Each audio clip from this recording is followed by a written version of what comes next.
and now boom, TV3. Ne jadam gidi. Niniani anti-LGBTQ plus. Some sema ekoso enrechi of parliament. Enumu ena lawyer Martin Pebu.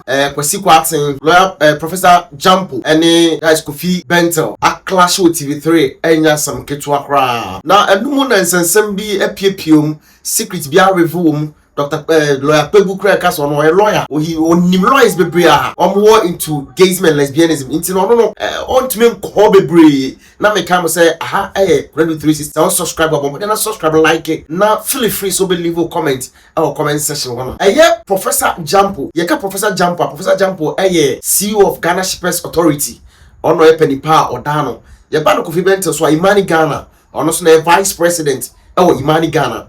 And a Kwasi former spokesperson of Ghana Education Service. And a lawyer Martin Pebu on the Ghana Saturday Biano to Okota TV3 a church and Yoma Bakuminu. I don't know clash a war. I don't know. And a Kwasi there were so many clubs be a walk bill anymore. On my year film, on my film so dear Guso. Now name Swane, I'm the milk for the soul. And then the boy, the mamma, some into Massa. And you might be brave a fee. Nice. Bill now passing and brand. Although Bill say, ask a Ghana for during campaign time. Your Mahama Castle about Mitchum and a wild trend to Mandia Guso and what the Babachere Ghana for. And a Professor Gyampo say, Law na de Babontian, Law na John Dramani Mahama de Babontian, and Parliament de Babont, and you need back for the Parliament and of shame, Rano. Nemum a parliamentarians na kwetena se ahyemra o man hye no kokom ana nya nipa ba akofo na o hwe de course wo TV3 na like this. It depends on where you sit. It depends on where you sit. So yes, as for place for me, I've always said it from day one that, or even before this bill, I've represented LGBTQ people. I've represented them over the years. Yeah, I'm a lawyer. The fact that a person is LGBTQ doesn't mean that he doesn't listen. He rights, right? Even the last time there was a big party in Accra some 2-3 years ago. Yeah, a lot of my colleagues in the law firm. We went. So you are their friends? Yes, say so. I really don't mind because look, we are human. All this while, you see, I've not been very vocal in this debate because I've been consistent from day one that I know some of them say they are scared, etc. You know, our society is very conservative. They don't want to pay the price for stigma, etc. So they've chosen to be quiet. And I say, now, if you're the one in the situation, you don't want to pay any price, then I can't also grind my credibility to ashes. Yes, exactly. I can be more Catholic than the Pope. You make your point. Yes, so no, it's fine. So, and it's good preliminary. So that's how come you don't see me being at the forefront of this fight because if you're in a situation you need help, show your face. We need a poster child. So amongst all this, when I keep saying there are some of them privately we know who are very successful lawyers.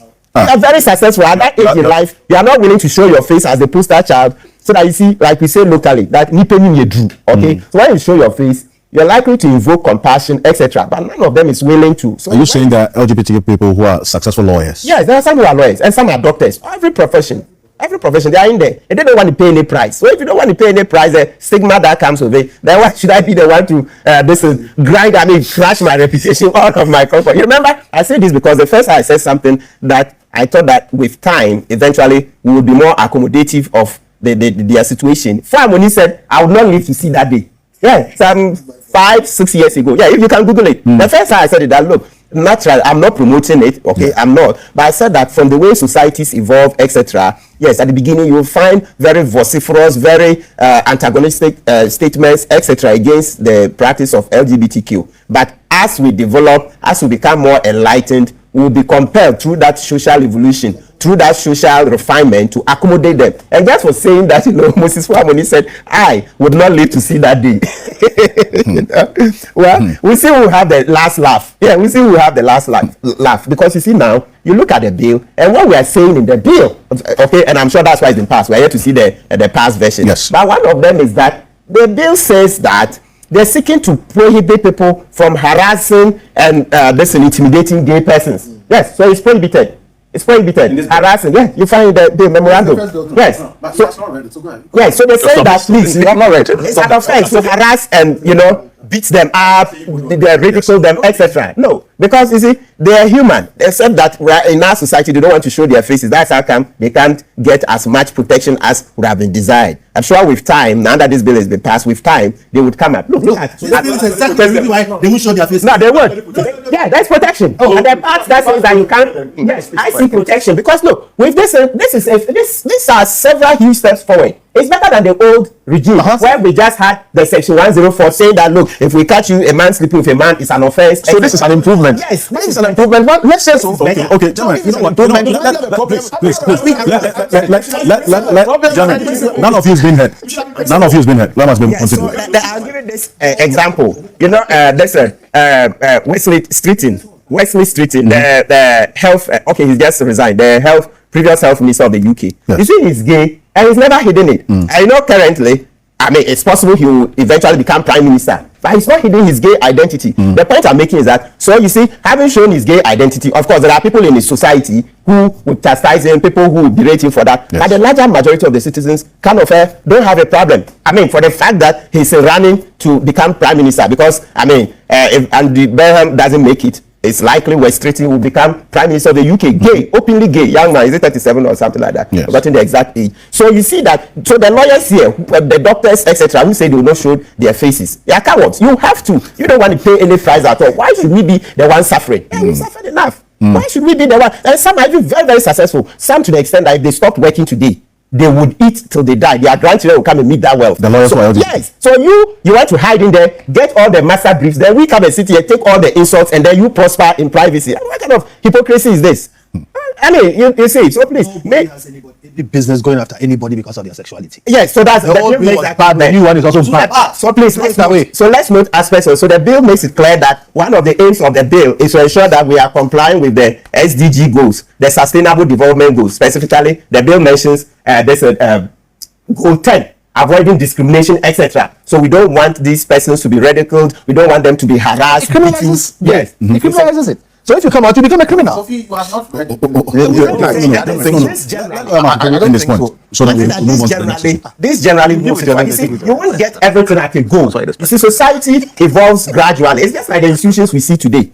Where we sit today, we evolve gradually. You can't get, as Prof. Gyampo is mentioned, in our society, you remember previous times that this bill has been up for comment. I've been saying that, look, millions of our citizens are hungry. I come to sit here advocating for better economic opportunities for our citizens, those who are poor. All right. So you are talking about over 10 million of our citizens who live on less than $2.15 a day. So that's in simple language. Some people can't afford even 30 Ghana cedis a day. Can you imagine? So those are the people we are here for, trying to hold government accountable so that government will come up with better policies to be able to help these people, people's rents, people's electricity bills, people's medical bills, etc. So I've always said that, look, when it's time for this bill, that is what I want to discuss. Yeah, so I've always said that, but eventually the bill has been passed, and so I'll shift a bit to give a bit of education that our parliament in passing this bill, which the president has assented to, is saying that we are trying to move up. We're trying to show we're a civilized society by openly making it an offense for people to harass LGBT people, right, for people to intimidate them, okay, for people to seek to deny them medical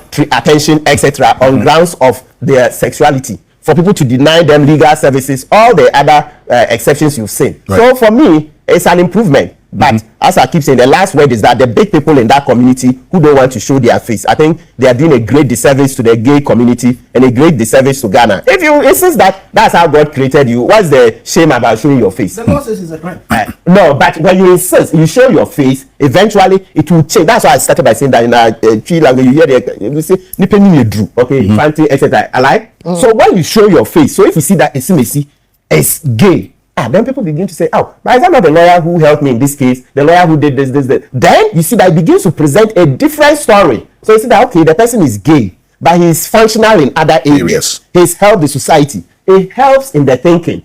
But these guys have chosen to hide in the closet, harming their own communities. Because, and as I said, meanwhile, the worst part is those who are very successful. We who haven't made much in life, come here and talk about everything. We are not scared from Mampam to etc. We are still alive. And then you have made tons of cash and you decided to hide your face. I mean, come on. So, it's 9:41.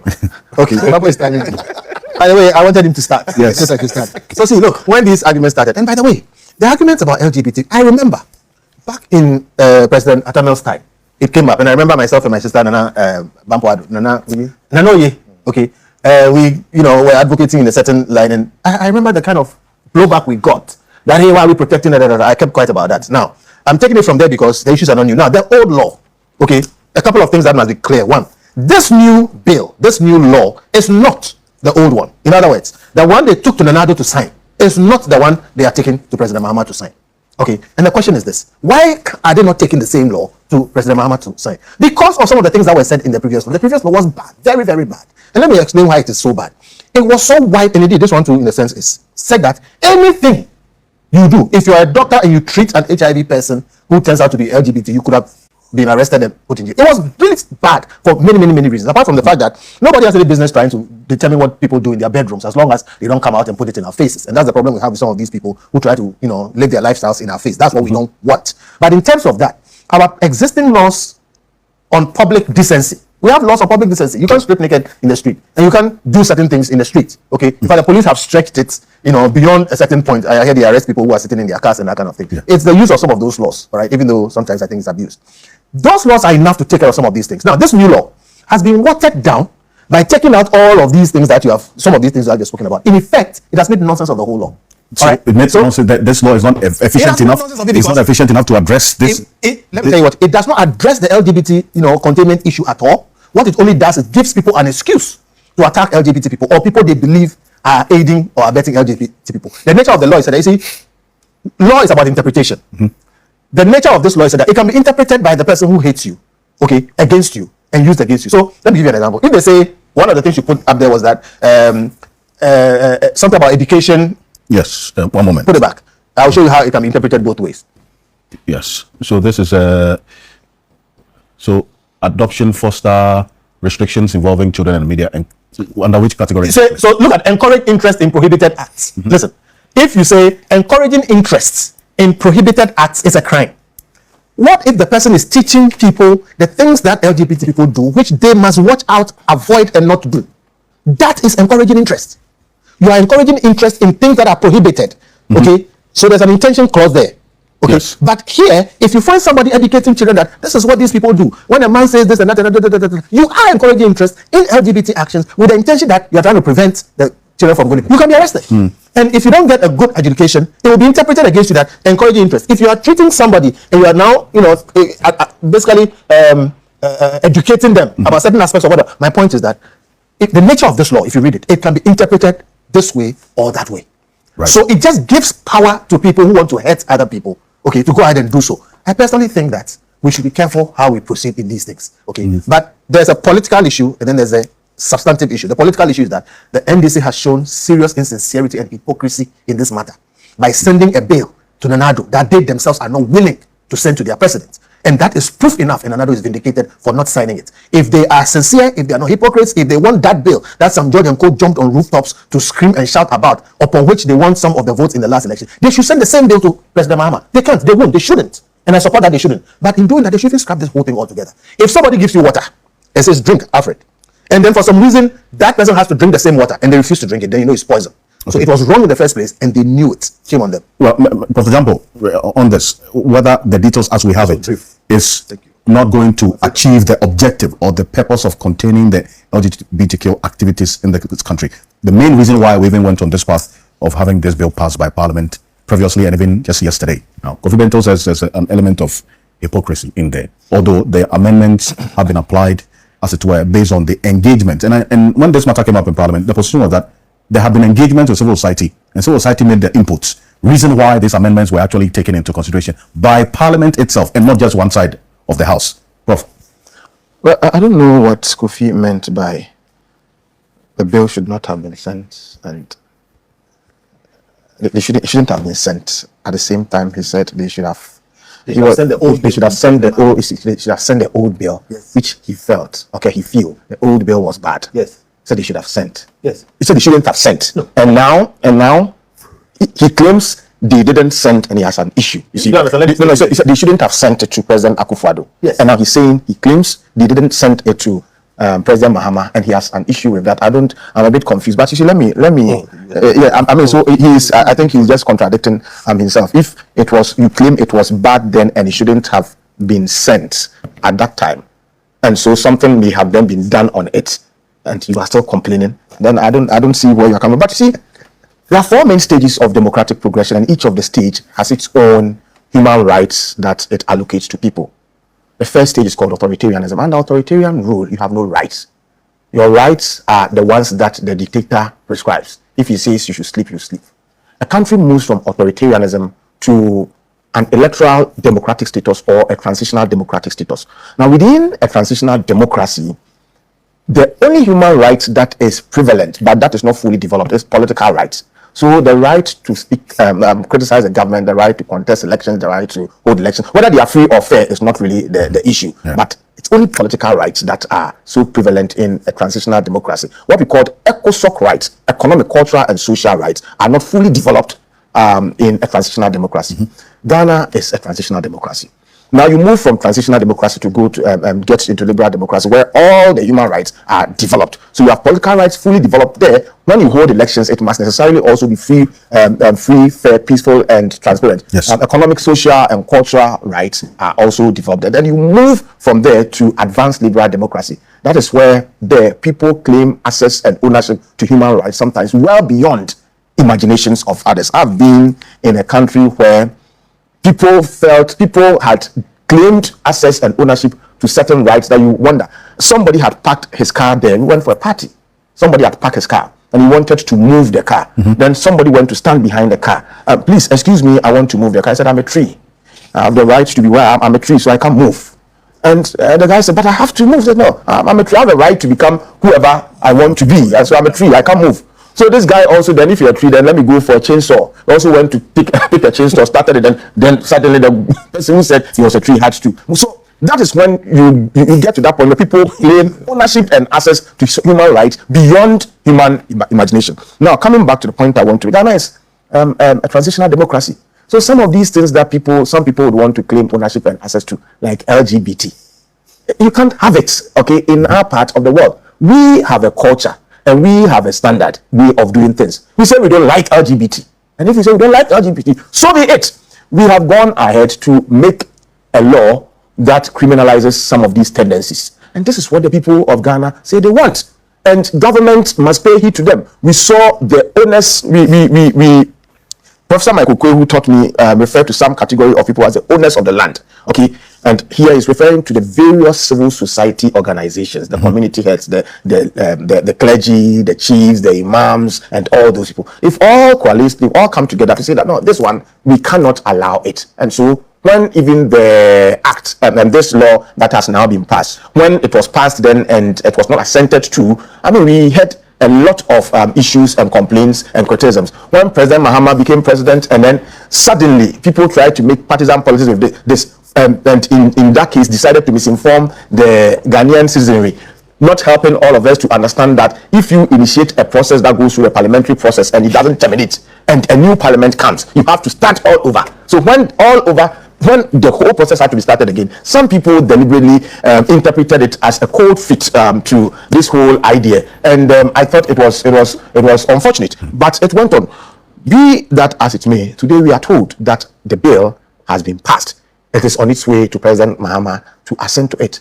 Now I'm hearing some people also commenting that some aspects of the bill watered down have been watered down. But I'm asking myself, was it one person who sat down to do that so-called watering down? I heard them saying that a committee did some work on the bill. Was the committee made up of a certain caliber of people alone, or it was bipartisan? Clearly, given the way and manner we have done things in our parliament, I don't think that committee that did the work was a one-man dominated committee. Mm-hmm. It would definitely have people from across the political divide. And so if people say that it has been watered down and all, so are we saying that now we no longer need that bill? We don't need it, and so we should go back to ground zero or the status quo? I don't think that is what the people of Ghana. I've heard the Catholic bishop commending Parliament for passing. I've heard other civil society organizations, or those who, the Christian community, for instance, mm-hmm. and the Islamic Muslim community, all coming out to say that, look, this is what we wanted. It's been done, and then let's move with it. But for the partisan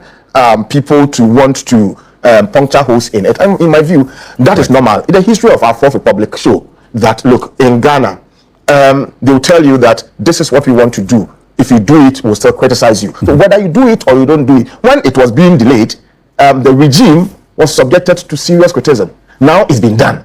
It is on its way to be assented to, and then still we are finding, and I'm sure by the time President Mahama assent to it, people may even have a problem with the way and manner he assented to. And so criticism in our part of the world is normal, but sometimes I get worried when it is made to degenerate into unnecessary propaganda in a manner that insults the intelligence of the good people of Ghana. I'm talking about that criticism or that kind of wanting to be so cynical that if it is white and all Ghanaians know that it is white, you want to say that it is black. That is insulting the intelligence of the good people of Ghana. Okay. And so for me, this is what the good people of Ghana want. They demonstrated that they wanted it.